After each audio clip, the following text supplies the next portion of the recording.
Hey, welcome to HOWZA channel. In today's lesson, we will teach you how to filter data in Google Sheets. Open Google Sheets file. Select the data that you want to filter. Right-click on it and choose Sort Range from the list. A pop-up window will open.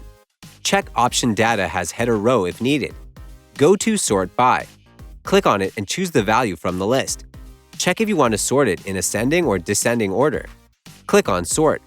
You will see the sorted data. You can also create a filter. Select the data that you need. Click on Data at the top tools bar.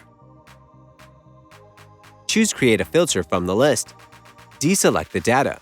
Every column header has a collapse icon next to it. Click on it. Choose the filter that you want to apply it from the list. You can sort in ascending or descending order.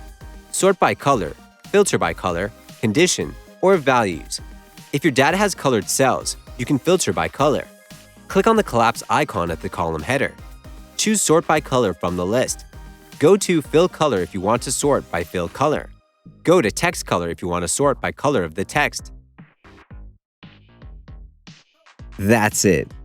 Thanks for watching the video.